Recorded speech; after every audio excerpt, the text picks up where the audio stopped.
L'image du jour, c'est cette vue du château d'Angers illuminée.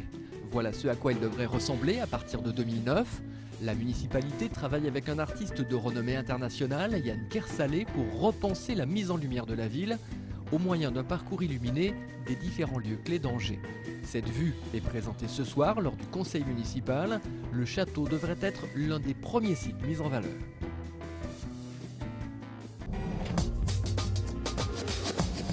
Pour une grande partie des vignerons angevins, les vendanges ont commencé cette semaine. Sur son domaine de Martigné-Briand, Franck Gourdon est à pied d'œuvre.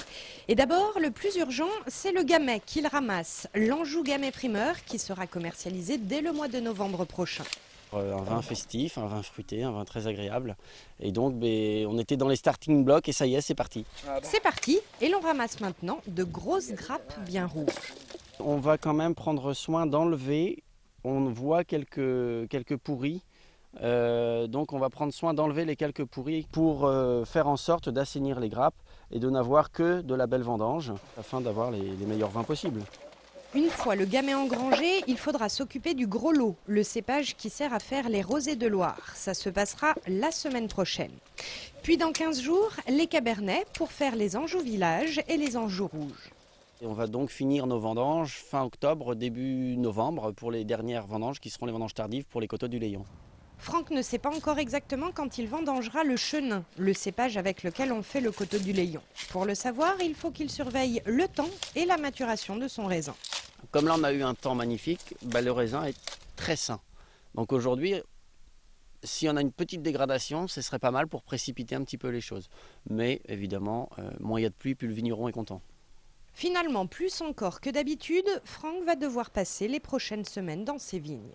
C'est beaucoup de travail, c'est un peu de pression parce qu'on subit complètement la météo, donc il faut absolument adapter le travail au jour le jour. J'ai décidé que ce matin qu'on vendangeait le gamay demain et on doit être hyper réactif à la journée près pour organiser le travail et optimiser la qualité du raisin. Donc une période bien chargée et pleine de surprises, on espère bonne. Elle est grande et jolie, super belle. L'école là, elle est propre, il est propre, c'est une nouvelle école.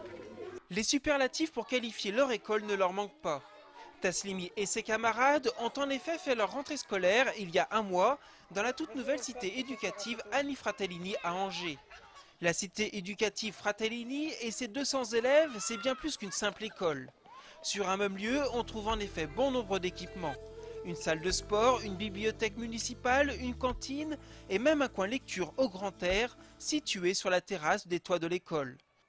Pour ce qui est des classes, elles ont toutes une ambiance différente, sont spacieuses et très lumineuses. Pour les professeurs de cette école, tout est réuni ici pour travailler dans les meilleures conditions.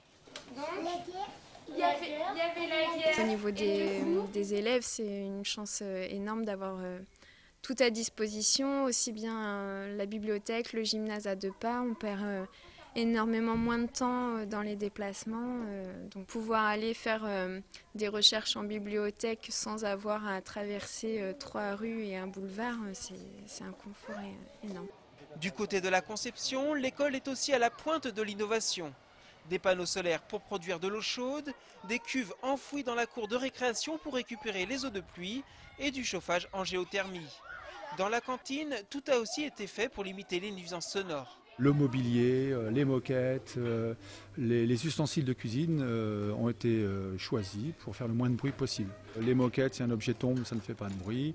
Même les verres, comme vous pouvez voir là, sont en plastique et en plastique dur, donc ressemblent à du verre, mais ne fait pas de bruit quand ils tombent. Avec de tels équipements, tous les élèves de la cité éducative Annie Fratellini sont donc fin prêts pour passer une année scolaire des plus agréables.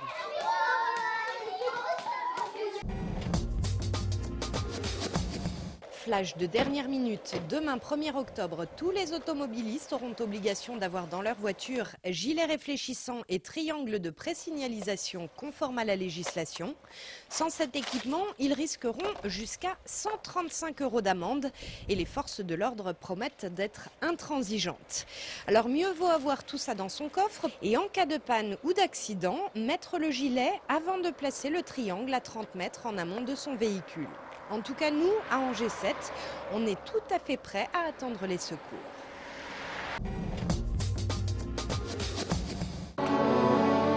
Angers Nantes Opéra ouvre sa saison vendredi 10 octobre prochain au Quai avec Tosca, un très grand classique. 2 heures entre jalousie, manipulation, amour et sacrifice. La mise en scène signée par le tandem Corrier-Leiser débarrasse l'histoire de ses ornements pour mieux pointer la force de cet opéra de Puccini. La difficulté chez Puccini, c'est que comme son esthétique est d'une esthétique très large, très italienne, très sortie, où tous les sentiments sont donnés par la musique, mais théâtralement, ça n'est pas parce qu'on est en prise une violence qu'on doit se mettre à bouger des mains. Et comme Puccini, c'est une esthétique entre guillemets de l'extérieur, notre travail avec les chanteurs, il est de ramener cette chose-là vers l'intérieur pour que ce qu'on entende soit en contrepoint de ce qu'on voit et non pas dans la redondance.